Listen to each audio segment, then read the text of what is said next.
Hello, and welcome back to another episode of Beyond the To-Do List. I'm your host, Eric Fisher, and this is the show where we talk to the people behind the productivity. I know this episode is going to be huge for your productivity. If you are a person who runs meetings, or are in meetings, or hate meetings, or love meetings, I guess I'll include you too, you're going to love this episode because I have Mamie Kanfer Stewart, and she is here to talk about meetings. We talk about how to make meetings work well. And one of the key pieces of information that comes out of this episode is the fact that, honestly, when it comes to productivity, we talk all the time about honing our individual skills when it comes to focus, when it comes to paying attention, when it comes to prioritizing, and making sure that we hone ourselves to work well, to produce more, to do better work, to do more creative work, do more fulfilling work even. But meetings are where the rubber meets the road of you may be a honed and highly trained productive machine. But if you're working with a team, on a team, leading a team, you inevitably are going to be part of meetings. And meetings are where the singular transforms into the plural, and we have multiple people working together. And honestly, meetings can halt your day or grind you down or keep you from getting stuff done, but that doesn't have to be the case. So, in this conversation, Mamie and I talk about how to conduct the perfect meeting. And yes, we even talk about how to decide if a meeting is even necessary to begin with. We then even talk through the ideal scenario of a pre, during, and post workflow to have the perfect meeting. So I think I've sold it, right? I think if you are familiar with meetings at all, which again, that's pretty much everyone in some form or another, this episode is going to help you have better meetings or be in meetings in a better way or change the meeting culture at your organization. So enjoy this conversation with Mamie Kanfer Stewart. This week, I am really excited to have Mamie Kanfer Stewart on the show. Mamie, welcome to the show. Hi, Eric. Thank you so much for having me. So you told me in pre-recording that you listen to the show. So that makes my heart warm with joy, first off. But then you're coming to talk about a specific topic that honestly, we've never, and I can't believe we haven't in almost 6 years now of doing this show. We haven't ever done a specific episode dedicated to meetings, which honestly, what more of a productivity burden can there be, I think, than sometimes these meetings that we're in, right? Yes. And I actually think it's the biggest productivity loss in companies today. And there's a lot of data around how much time is wasted in meetings. But if you look at the overall kind of how we spend our time, so much of it gets sucked into meetings that if we're not optimizing them, it's helpful to pick up 5 or 10 minutes here and there, but meetings can make a huge impact. Sure. And they can almost hit you like I could say a brick, but almost worse. It can almost be like running into a wall and like trip up or, derail the rest of your day. Completely. If you walk out of a meeting and you're feeling like drained and frustrated and like that was the worst use of your time and we just your whole body can feel it sometimes. And that just, of course, your mental state is affected and the rest of your day can be ruined and you're not as optimized. You're not thinking clearly. You're not going to collaborate with your colleagues as well. Yeah, it's a big problem. Yeah. I don't know if you've listened to this episode yet. Daniel Pink was on the show and we were talking about, different times of day that are most optimal for certain types of work. And, depending, and here's a consideration, like depending upon what kind of meeting it is, whether it's we're going to sit down and have an ideation kind of a meeting where we're brainstorming, that could be maybe a fun afternoon meeting where everybody like gets a coffee to sit down and all like chat and wake up and goof around a little bit, to get the juices flowing. Or if it's kind of a, hey, we need to sit down and do some deciding or some planning or, something along those lines. Again, that might be a good meeting for a different time of day. But before we get into all that, let's talk about this. I think it's better, and I know you do too, to decide, do we even need to have this meeting? That's the number one thing is start by asking yourself, what is it that we want to accomplish? What's the outcome we want to achieve? Not what's the purpose of the meeting, but what is the outcome we want to achieve? We call it a desired outcome. And then decide if a meeting is the optimal way to get to that outcome. And it's incredible how many times you might reflect on that and say, oh, maybe I just need to send an email, or maybe I should put together a document explaining something and let people comment on it and ask questions on it. Or maybe I need to meet with each person one-on-one and not bring them together as a group. And all of those are alternatives to meetings, but that can get you to that same outcome. And one of the things that, in my organization, we take into account is we've got contractors who we pay by the hour. And if we suddenly have to wrangle all of them up into a meeting, it means we're paying all of them for that one, say it's a half hour or an hour, time block all at once, which could be incredibly not just inefficient or ineffective, but not fiscally responsible.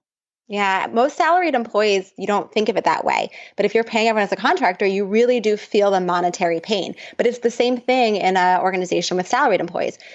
You're wasting that money on people's time that's not moving work forward. And it's hard to feel the satisfaction or kind of like, oh, okay, we just saved $100 or $500 or $1,000 by not having that meeting, because you're still paying those people anyways when they're salaried. But it's the redeployment of that time where you get your savings. But it's hard to convince leaders to really think that way. And I kind of now I'm like, ooh, maybe everyone should just be paid as a contractor. And that would really help people feel the pain of meetings. Yeah, that would double pain of meetings, because if you're in a bad one, it's already a pain. But then two, oh man, I'm paying everybody by the hour for this. Ugh. Mm-hmm. Or at least it's more evident. Yeah. Well, it's another reason why another frame on this is thinking about how much talk time you get from people. So if you have a meeting with 5 people and the meeting's an hour long, assume the first couple of minutes are going to be wasted with people getting in the room, and the last couple of minutes are going to be kind of used for closure and kind of wrapping things up. So let's say in that hour-long meeting with 5 people, you actually only get 50 minutes. If they all share the mic equally, you get 10 minutes of each person's sharing. So you took an hour of someone's time to get 10 minutes of their thinking. Is that the ratio that's best for what outcome you need? Or maybe you should just take 10 minutes of their time by having a 10-minute check-in with them, and each person only has to spend 10 minutes with you, even though you're still spending the whole hour, but you get to that same outcome. Yes. So speaking of that desired outcome and kind of going back to, again, deciding if we even need to have this meeting. I know you named off a couple of the, meeting alternatives. How do you decide what is, some of that upfront decision-making process in terms of the desired outcome and the, do we need to have this meeting? And if we do, or we don't, like, what are some of those meeting alternatives? Yeah. So we have a couple articles about this, and it's in my book as well. So maybe we can link to some of these in the show notes. Sure. So first is, what is the outcome that you want to achieve? So you have to be super clear. If you don't really understand why you're trying to have a meeting, like if you're getting stuck on the we have to review the budget. Okay, that's not a reason to have a meeting. Reviewing is not an outcome, it's an activity. So if you haven't yet clarified exactly what will be different at the end of the meeting, then you need to start there. And there are 6 reasons why you can have a meeting, and hopefully I'll remember all 6, because I always seem to get 5 out of 6. I have them right here in front of me in my notes. So yes. So to make a decision, always a good reason to have a meeting, bring people together to make a decision or come to some agreement. To create a plan and figure out what are those next steps and who's going to be responsible for what. To produce some piece of work. So some people might call this more like a working session rather than a meeting. But if you're bringing people together to collaborate real time and move some particular work forward, that's also a good reason. To get alignment. So this is really different than information sharing. A lot of people say, oh, well, we have to communicate this information. Everybody needs to know this information. If it's really, truly just about them hearing it and knowing it, like check off the box, they get that memo, that's not a good reason. If the information's complex and there's kind of sense making or buy-in that's needed, and you really need people to be aligned on that information, that's a good reason, but not just to communicate one way. So that's like casting a vision and making sure everybody sees that vision. Right. Almost like including a Q&A or a back and forth time in that one. Right. So this is where you might get to, let's use the budget example again.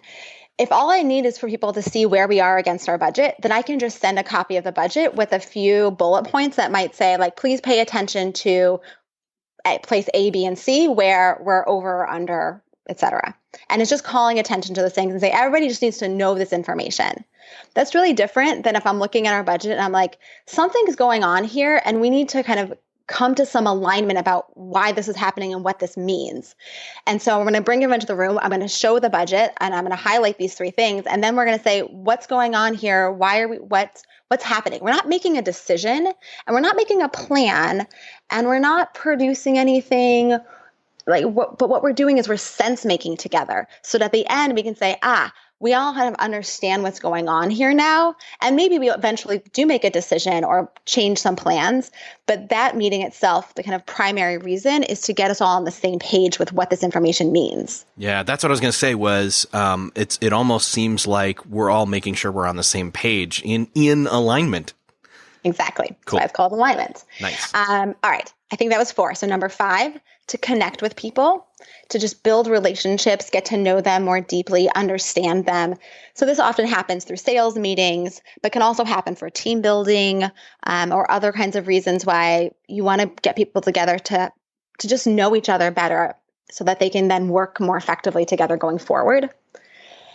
All right, that was 5. And now I always get stuck. Okay. Oh, so ideate.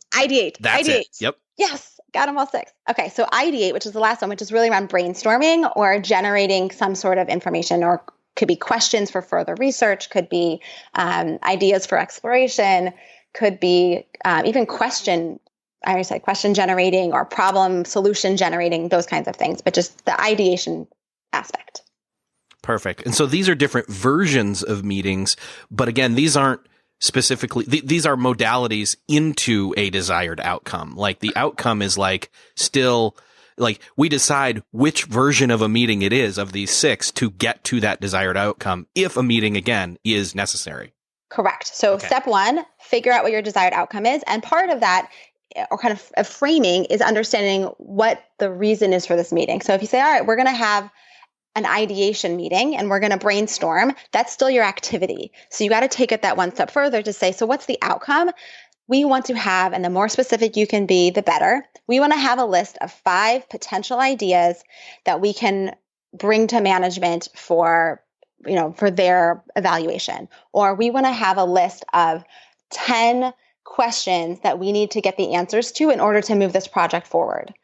Whatever it is, but we have a list of something and preferably a number to that list. That's the desired outcome you want. So now we've got really clear on the desired outcome and kind of what the framing of this meeting is. Is it ideation or decision making? Then we take it to the next step. Is the meeting the right format to get to that result?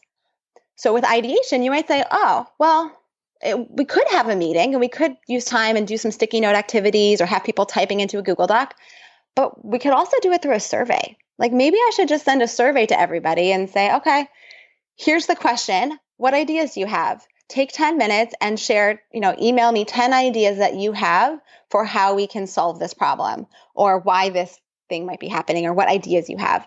And then I, as the facilitator of this project, would gather all those together. And then maybe we have a meeting that's around decision making to bring us to some conclusion on these are the 10 ideas we're going to explore. But the generation of ideas itself doesn't have to happen in the meeting. So now you've taken one meeting and turned it into an activity that people can do outside of the meeting and shortened the length of the meeting you might need to just get to a decision. And so you only have to have a decision-making meeting, not an ideation meeting. Perfect. If that makes sense. That perfectly makes sense. Great. And then you get that survey back and you've got some of that, ideation already started. And then you could decide, well, you know what? These are all great, but what we really could do and should do is maybe now have a shorter than it would have been meeting to actually bounce some of these ideas around, because I think some of them might merge together if we have a conversation. Exactly. And there's lots of things. You might look at them and say, none of these feel like we were thinking big enough. So we actually do need to do some in-person and we need some more prompts. But you've got a starting place rather than kind of just starting from a blank page.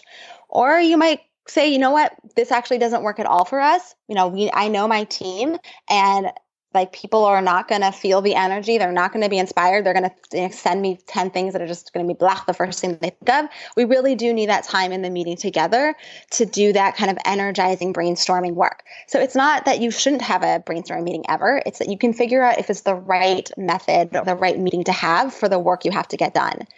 And there are a couple other reasons why you might want to have a meeting, even if you could use an alternative, right? So if you really do need buy-in. If the information is complex and you need a lot of buy-in, and it has to happen kind of in a group setting. You can't just kind of go one by one to get people to say, yep, I'm in, that works for me. But you really do need the whole team to feel committed as a team. That's another reason why you might say, yeah, I could send a dashboard. I could, have one-on-one meetings, but I'm still going to bring everybody together because that's really important. And then the other last kind of piece of it is around the right people. Can you get the right people together to make the meeting work? Because if you can't actually get the people you need to be in that meeting, you definitely should not have a meeting. And I've seen this happen over and over again with some of our customers where they have a desired outcome. They get all the usual suspects in the room. They're working on the conversation. They get to the end and then they realize that the person who's going to make the decision isn't there. Or that there's some kind of critical reason why this group can only take it so far. And they're like, oh, and now we have to go loop in this other department, or we need to get some information from these people. And we didn't have those people in the meeting because nobody thought about inviting them. And you're kind of stuck. So when you're framing out and looking at, say, all right, do we have all the people that we need to make this desired outcome happen? And if you can't get those people into the meeting, you either need to find a different way to get them in or not have that meeting, and kind of just will fall flat and you'll feel like it was a big waste of time. You just reminded me of something that recently happened to me where myself and at least one or two other people were in a larger meeting thinking we were attending it for answering some of our own questions that we were going to bring to the table. And instead what happened was when we started to go into that specific topic per se, we realized, oh, we actually need to have a whole different meeting with just some of the people that were in this big meeting versus having all those people there. So it's not only about making sure the right people are in the meeting. It's also about maybe making sure you don't have everybody in a meeting for the wrong outcome. Yes. We call this meeting FOMO, or fear of missing out, that many organizations have a culture in which you invite people because that's what you do. If you're not invited to the meeting, you have no clue what's going on. You're not important. Nobody thinks about you or cares about you. So you just kind of invite everybody. And if you're not there, kind of too bad. And kind of the flip side of that is there's no autonomy to say no to a meeting other than I'm out of the office, I'm sick, I'm already booked at that time. Right? It's like a logistical thing. If you can't make it to the meeting for a logistical reason, it's okay to say no. But if you ask a question like, why are you asking me to join this meeting? What is it that you are hoping I'll bring to the conversation? Oh, no, that's a big no-no. You should not question why you're asked to go to a meeting. You just go because you were invited.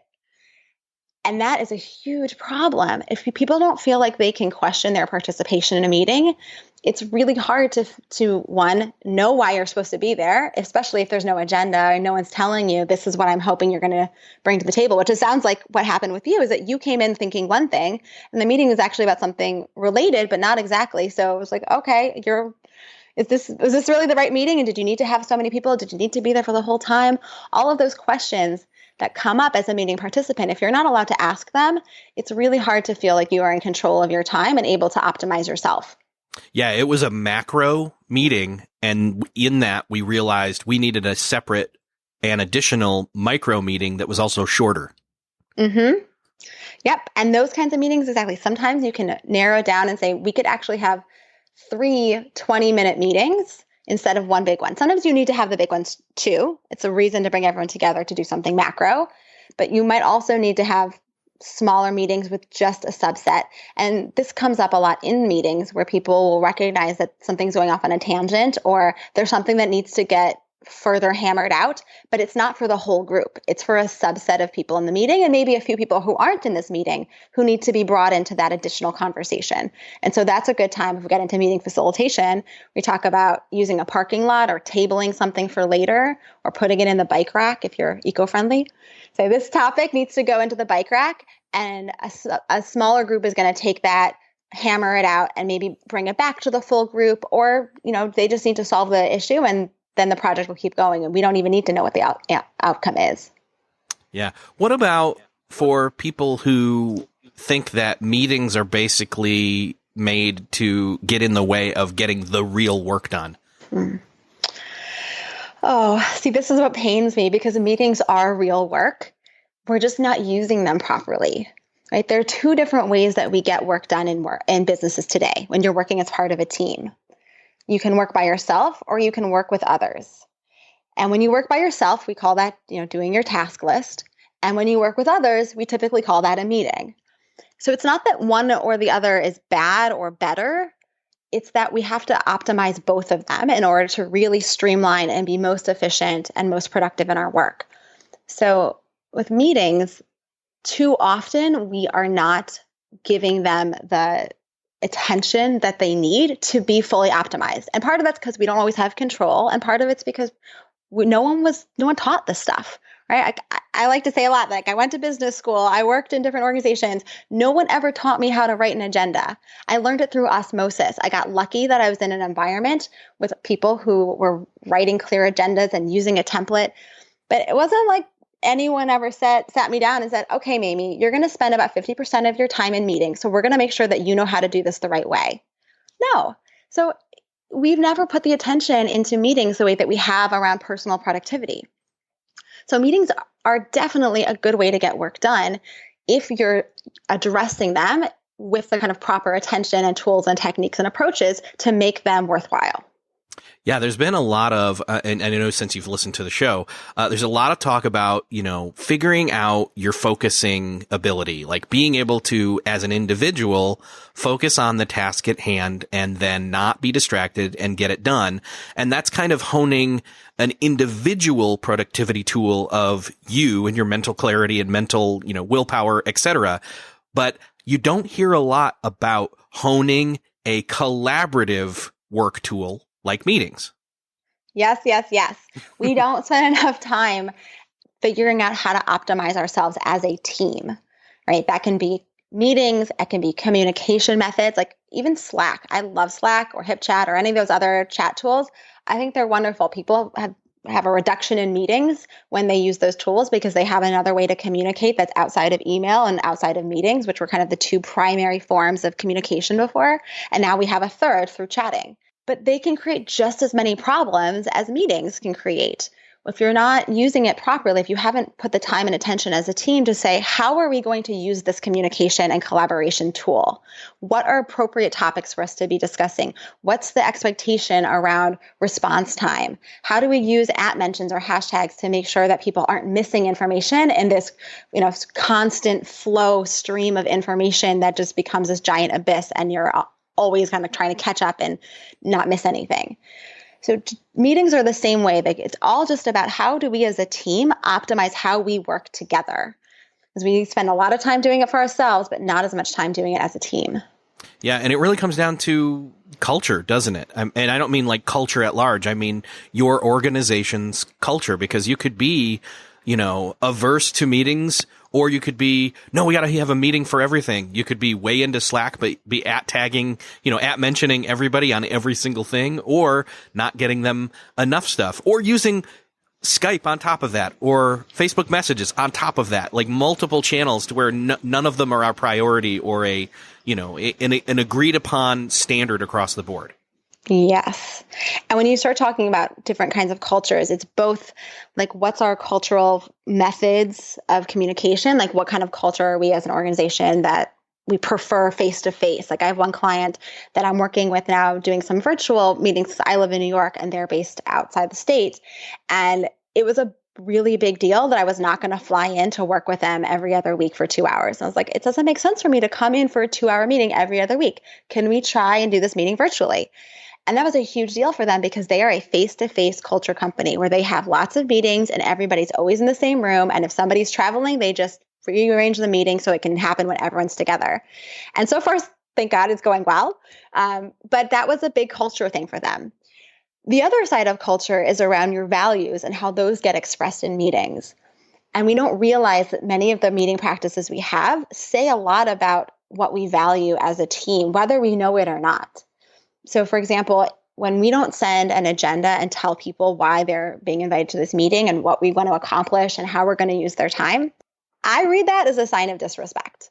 To me, that's like, you don't respect me enough to tell me why you need me and what you need my time for. You're just demanding and you're in control and you just say, I tell you to be here now, you have to be here now. That does not feel like a respectful thing to do to me. Now, I don't think that means that everyone who doesn't send an agenda is intentionally being disrespectful. But if we as a company or as a team say we respect each other, that's important to us, then we can look at our meetings and say, are we actually living that value in our meetings? Are we demonstrating respect in how we ask people for their time and giving them the authority or autonomy to say, I don't think that this meeting is the best use of my time. This is why. Is there another way I can contribute to this outcome that will meet your needs as the meeting leader and my needs as a meeting participant? It can go on and on and on in lots of ways, but when we look at our values and then how they're playing out in meetings, you can see there's often a cultural disconnect. Right there, in some of the ways that you're saying, hey, can I approach somebody and talk to them about, how our culture is? I mean, how do we start to assess that as a culture, as a company culture, I should say? It's actually really fun to do. I just ran a workshop doing this exact activity. So if you have company values that your company puts on their website or, teaches you in your first day as an employee, this is our handbook, here's our values, that's a good place to start. If you're a team and you are a leader and you want to do this with your team and say, what are our team values? You can go through a little mini process to identify what values you want as a team. And you can do it through a brainstorm, and there's lots of good information online on how to create values as a team. And it's also something that I work with teams to do. But once you have your values as a starting point, then you can look through your meeting practices and say, all right, the way that we're running our meetings, are we living these values? And it's kind of a matching game. Some of it can be, here are best practices for meetings. Are we following them? How do they line up with our values? And it can also be more of an organic conversation. So if you start with a value, let's say of transparency. So if you said, okay, let's look at how we're doing our pre-meeting activities. Are they helping us with transparency? Well, if nobody knows what you're going to do in a meeting or why you're coming, that's not transparency. All right, let's talk about after the meeting. If nobody has any notes or record of the meeting, if you weren't there, you're not informed of what's going on, that's not transparency.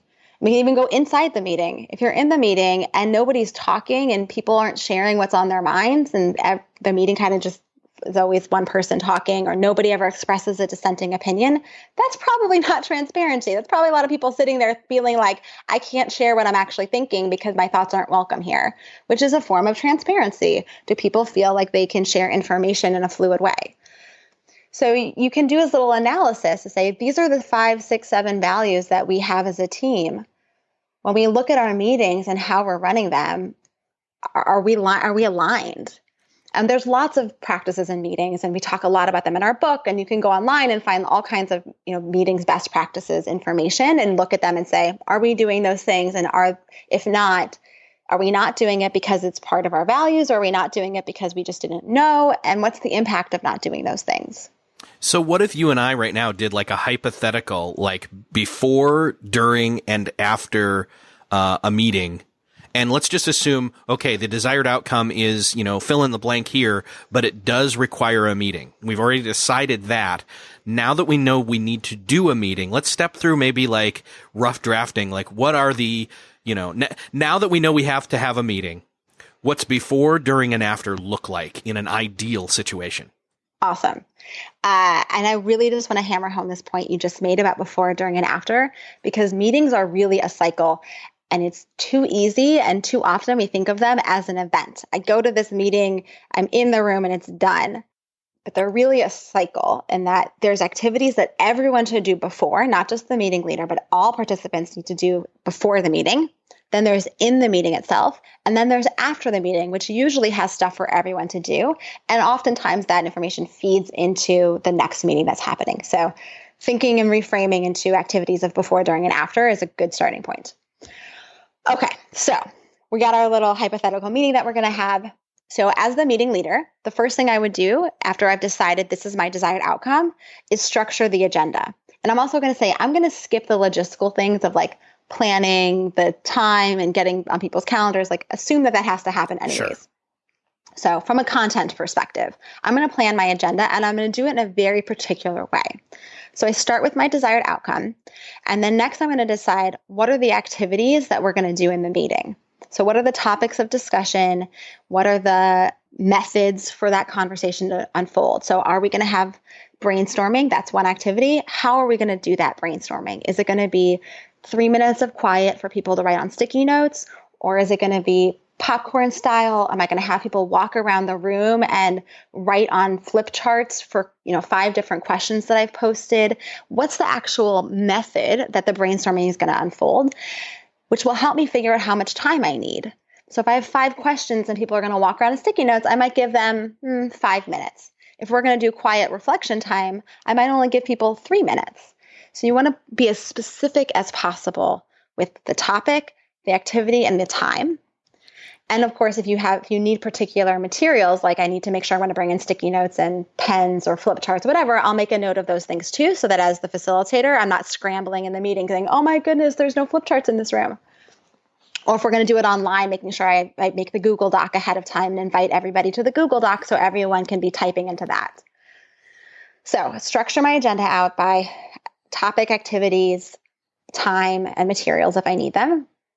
And I'm always going to include at the beginning a check-in time, which is about 5 minutes at the start of the meeting to do 2 things. One, assume that people are not going to show up right on the dot because it's physically impossible to get from one meeting to another in no time, which many people are running back to back. And even from if you're on the phone, you still have to hang up for one call, go in and find the conference line, call back in. It's just impossible. So always assume that there's going to be a 5-minute window of people just getting physically into your meeting. Okay, so we got check-in time in the beginning. And the other piece of the check-in is to just get people's voices into the room, making sure you're asking them, what's going on in your life? How are you feeling today? Are you ready for this meeting? The more people that can talk in the first couple of minutes, the more likely they'll talk later on in the meeting, and just kind of set the tone for everybody here is important and we want to hear from you. So start with a check-in, fill out your agenda, end with a wrap-up. So 5 to 10 minutes of your time, depending on how long the meeting is, to clarify out what decisions were made, what are the next steps, who's going to be responsible for them, and what are the key takeaways that other people need to be informed by. So I just want to make sure those pieces are in my agenda. Then pre-work. This is the next portion of the agenda. What do people need to do to prepare to be ready for this meeting? And it might be some materials to read. It could be questions to reflect on. It could be an activity to complete, like please fill out this survey with your 10 ideas for, how we're going to make $1 million in the next quarter, right? Whatever it is. But there's a lot of different ways you can give people pre-work, but you want to think, what can people do to be ready? So when they walk in the door for this meeting and we sit down together, I don't have to spend the first 15, 20 minutes getting people into the meeting. They've already done some thinking on this and they're ready to dive in. And then the last piece of my agenda is the norms, which are the ground rules. How do I want people to behave in this meeting? And it's helpful to tell people this ahead of time so that when they come in, they are in the mindset of what behavior is expected. So it might be, for example, if a brainstorming meeting, I might say that my ground rules for this meeting are that all ideas are good ideas. I want people to know that before we get started. I want them to come in with a mindset that we are thinking big. Really, really different than for that same meeting if I set my ground rules as resources are constrained. We only want truly potential, truly ideas that we have potential to do. Totally different frame. If I come into a meeting and I'm thinking, no one told me what the ground rules are, and I'm thinking, oh yes, I have all these ideas I'm so excited about. And we sit down and then every one of my ideas gets, hammered out saying, nope, that idea, we don't have the money for that one. Oh, that one could take too long. That one is going to pull too many people off of projects that we need them on. That, now I feel really deflated. Why'd you ask me for my ideas if you don't like them? But if I know going in, okay, this meeting, we're going to do some brainstorming, but we have really limited resources. We got to stick to ideas that we can actually execute on time and on budget. All right, now I'm in the right mindset where I can contribute ideas that fit those parameters. So all of that I would send as my materials to my meeting participants, telling them, here's the agenda and what we're going to do. And it doesn't have to be as detailed as I just described for them. They could just know we're going to have a brainstorm on this topic. We're going to have a narrowing of ideas on, to get us to this point, and here's the desired outcome. So they might have a mini version. Here's what I want you to do to prepare. And there are some good rules of thumb, give people the instructions. Don't just give them an attachment, see attachment. That doesn't help. Give them instructions. Please read the attachment with an eye towards blah, blah, blah. And it should only take you about 5 minutes to do. Tell them how long so they can set their own expectation for pre-work. And then these are the ground rules for our meeting I want you to be aware of before you come in. So we're done with the prepare. Okay. So that's the first of the three. So that's before the meeting. Now we have the in the meeting. Yes, in the meeting. Oh, and I should have said, as a recipient of those materials, it's your responsibility to read the agenda and do the pre-work so that when you walk in, you're ready for the productive conversation. Okay. And that would be one of the things that's kind of addressed in a cultural talk as well. Yes. We all agree that when that kind of pre-meeting materials happens, we're all on the same page that, okay, we're going to treat that with importance and be prepared by reviewing it and doing whatever is required, requested, etc. Yes. And I know some organizations that have a practice where they could not get people to prepare for meetings, no matter what they did, no matter how many times people agreed to do it, they would still walk in unprepared. So they extended the length of every meeting by about 10 minutes. And the first thing people do when they walk in is do the pre-work. They still produce the pre-work the same way that they would if people were doing it ahead of time.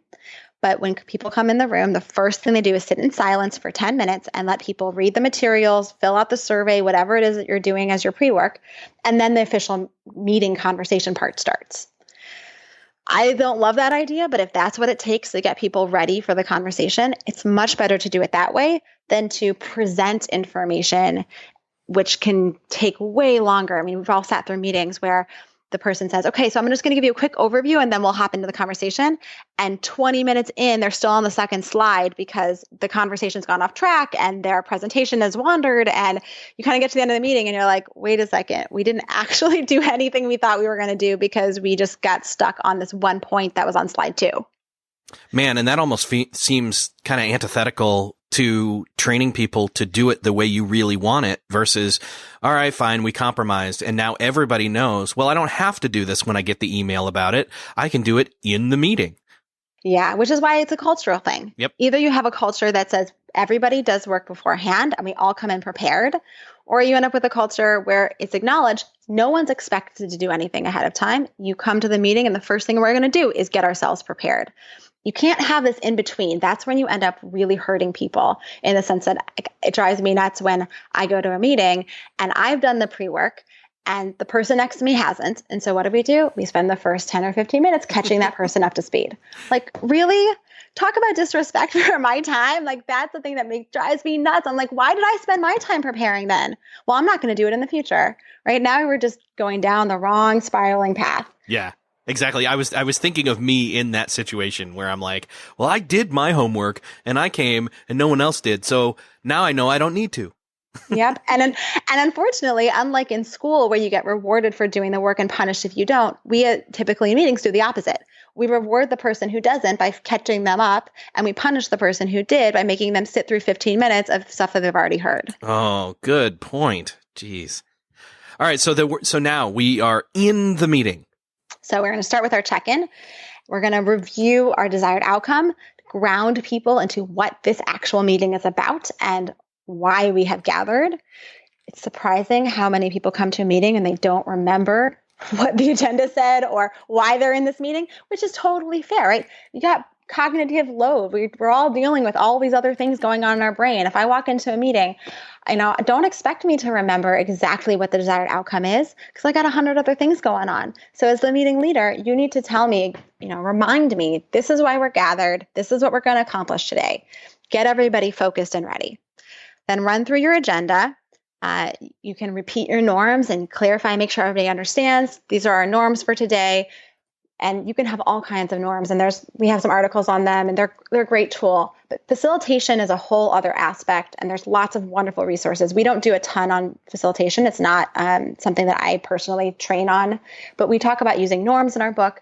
But there's great tools for facilitation. So if you are really struggling with somebody who has like the kind of bad meeting personality, somebody who hogs the mic, or that people never speak up, or whatever it is, there are lots of tools and techniques to help bring out the dialogue and balance participation, which you want to do. It's really hard to run a meeting with people who are not themselves contributing in a way that's helpful. But you got to get through your content to get to your desired outcome. So we're going to kind of glaze over that a little and just say, manage your meeting conversation to get yourself to the desired outcome. Use your agenda as a tool pay attention to the time. You can even assign a timekeeper, assign other people roles to help you lead. So ask one person, give them a copy of the agenda and say, can you help us make sure that we're staying on track? Just call out when we've hit the time. And all the person has to do is say, okay, guys, sorry to interrupt. We are at the end of the time allocated for this conversation. Should we keep going and push our agenda, or should we, rejigger the agenda so that this conversation can have more time? That's all I'm asking you to do as the timekeeper. Just help me call out the question, or flag me so that I can call out the question as the team leader if that's more comfortable. But you can use other people on your team so that you as the meeting leader don't have to do everything yourself, because it can be very overwhelming to be trying to manage the conversation, keep yourselves on topic, pay attention to the time, right? All of those things. It's like wearing multiple hats, and of course, contribute yourself and your own ideas and be engaged in the conversation. So we'll get to the end of the conversation, get to the end of the meeting, and now you've got your last couple of minutes to do your wrap up. And this is a really important time because it does a couple of things. One, it clarifies exactly what your conversation achieved. And we might be surprised, or maybe not, how many times we leave meetings and we either feel a sense of, what did we decide? Like, what did we actually get done in this meeting? And when you use that time at the end to clarify, this was the decision that was made, these are the 3 or 4 next steps we have and who's going to be responsible for them, you help people come to a sense of closure and make sure when they walk out the door, everybody has the same understanding. Like, I always joke that there's a famous we or a famous they that gets a lot of assignments. Like, we really need to follow up with that customer. Or kind of, let's make sure that someone does X, Y, or Z. And no one ever does those things, because who volunteers for work? I don't know. I don't. So use your time at the end to clarify what those outcomes are, and make sure when people leave, you don't have 5 different people thinking they have 5 different decisions that were made, because no one actually stated the true decision, right? You never want to say, well, it sounds like we came to a decision. No, state the decision. This is the decision I'm hearing us make. We've agreed to blah, blah, blah, blah, blah, and get everyone's head nodding, and then write that decision down. The other thing that this does at the end is people walk out with a real sense of accomplishment, and you can assess your meeting against your desired outcome. Did we get to our desired outcome? We said we wanted to make a decision. Did we actually make a decision? And if not, why? What is it that's missing? Are we missing a person? Are we missing some critical information? Did we get lost in our own conversation, and so we didn't manage ourselves well to get to the outcome we needed because we just were going down rabbit holes or tangents? Why did we not get to it? Because next time we can be more prepared to get ourselves to that outcome. Perfect. As we're wrapping up the meeting, how do we maybe transition into, well, one, how do we maybe make sure we assign some of that stuff without making it feel like it's, I don't know, assigning people at random? Maybe we pre-decide who are some of those natural people, or I don't know. How do we bring that up? How do we close the meeting well? Yeah. So when you're taking notes at the end of the meeting, which note taking is its own whole beast, and I don't always advocate for every team to have a note taker. I actually prefer for teams to take notes together at the end. So everyone during the meeting can be jotting down key ideas or activities or things that they're hearing of, like, next steps. And then in the end, use the group to craft those next steps together. So one person can type them up real time, so there's no extra work at the end of the meeting. But the group together is saying, okay, what are our next steps? And people will kind of popcorn style, or you can go around the circle and say, what do you think the next steps are? And you can type them up. And as you're going around, you'll get your list. And sometimes it's really obvious. Like, we have one graphic designer, they're going to be the one who's going to fix the edits on the slide. Sometimes it's a little less obvious, and people have to either volunteer, and you can say, all right, so who's going to take this on? Who's going to be responsible for getting the updated financial report from Bob in the finance department? And somebody will volunteer. Or sometimes you have to assign things, and you have to say, hey, Mamie, would you mind getting that financial report from Bob? It'd be really helpful. And if you could do it by the end of the day, Friday, so we could all see those numbers over the weekend, that'd be really helpful. And then, I'll either say yes, and, maybe not happy about it, but yes, I'll do it. Or actually, I'm going to be out on Friday, so I don't think I'm the best person to do that. Maybe someone else could do it. There's always a negotiation when it comes to responsibilities that we have to be respectful about. But you want to make sure that every next step has a person who's going to be responsible and hopefully a due date. Now, here's the kicker. If you're going to assign something to somebody who's not in the meeting, which is totally fine because sometimes the right person to do that is not in the meeting. Like, for example, Bob needs to give us the financial report. I don't want to assign Bob to give us the financial report because he's not in the meeting. I want to assign Mamie to get the financial report from Bob because she's here. And I know that she is going to feel, she understands why we need it. She has a sense of ownership of this task, and she's going to go get the information from Bob. If we all just say in our notes, Bob sends financial report because that's what we actually need, he's never going to do it. No one's going to tell him. We can't expect him to look into our meeting notes and know that he needs to do this for us. So every task should be assigned to somebody in the meeting, even if that person's job is simply to inform the person who's going to do the task that task needs to get done. That also plays into that old joke of, well, this person's not here, so they get assigned all the work. Yes. All right. So the meeting is ended. We have our notes that are already typed up because we collected them and did them in the meeting. Somebody type it into an email or a Google Doc or a meeting tool. They can, with one click, get sent out to everybody who is in the meeting and the people who weren't, who need to be informed. When you start to build in this practice of informing people after a meeting, it's much easier to make sure that you don't have people in the meeting who don't really need to be there. Because sometimes people just need to be informed. They just need to know what is the decision that was made, or what are the next steps and how is that going to affect my work, or what were the ideas that were generated because it's part of my project. But they don't actually have to be in the meeting itself. So send those notes out to anyone who needs to be informed of them. Save them in a place where you can reference them in the future. Because a lot of conversation goes into, didn't we already decide this and nobody can remember what we actually decided? Or you start rehashing, I thought so-and-so was going to do it. Well, I thought so-and-so was going to do it.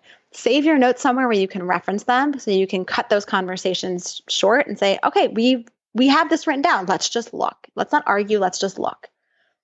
So send your meeting notes out, save them somewhere, and then execute. And now this is then transition from work we do together to work we do by ourselves. Coming out of the meeting, we are transitioning from our collaboration time to our individual time. So be responsible. Do what you say you're going to do. If you have a task assigned in a meeting, do it. Don't make your team leader chase you down, right? And if you're a team leader, follow up. Make sure that people do their work so that at the next meeting, you're not stuck because Mamie never got those financials from Bob because, yeah, I was assigned in a meeting, but, nobody actually cares if I did it, so I just didn't do it. That's it. Perfect meeting right there. See, it's not that hard. Of course, it helps to, talk through it and walk through it. But yeah, there's a lot goes into a good meeting. And the amazing thing is that you don't actually have to do all of these things to have a really productive meeting. Just start somewhere. And if you're going to do one thing differently, start with that desired outcome. Be super clear of what you want to achieve in your meeting. Tell people who are coming, this is what we're going to achieve.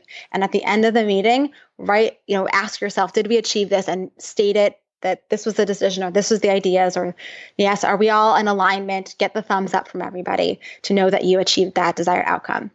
That alone will have exponential impact on the productivity and the emotional side of your meetings. Well, and what's cool is I think just making some of the changes, if not all the changes, is going to help people get momentum, which ironically is the name of the book. It's called Momentum, Creating Effective, Engaging, and Enjoyable Meetings. See, and I just kind of said that with a question mark with the enjoyable part, but I think it could be. I really do. So, Mamie, this has been awesome. I know people really just need to go pick up the book after they've heard all this and use it as their handbook to dive even deeper into some of the changes that we just talked about and the best practices. So I'm going to direct people there, but where else can people find you other than in my show notes? Yeah, you can find us. So the company is Meeteor, Meeteor, like meetings. So you can find us at meeteor.com and on Twitter at MeeteorHQ. And on LinkedIn, of course. And you can also follow me because I do my own stuff as well related to meetings and collaboration and other things. So my website is MamieKS, MamieKS.com, and on Twitter at MamieKS. Perfect. Mamie, I am just thrilled that I was able to talk to you and have this awesome canonical episode about meetings now finally in the Beyond the To-Do List catalog. Thank you so much for being here. Thank you so much for having me. This was really fun. I'm curious where you're coming from and what from this episode has helped you the most. So let me know. Head on over to the show notes for this episode at beyondthetodolist.com/216. There you will find the show notes for this episode, as well as the share bar, where you can click share and share this episode with that person you know either runs meetings or wants to have better meetings or hates meetings or all of the above, possibly, and let them know about this episode. Would you do that favor for me? Thank you so much. Make sure to check out Care Of, the sponsor for this episode. You can get 25% off your first month of personalized Care Of vitamins by visiting takecareof.com and enter the promo code BEYOND. I am loving mine.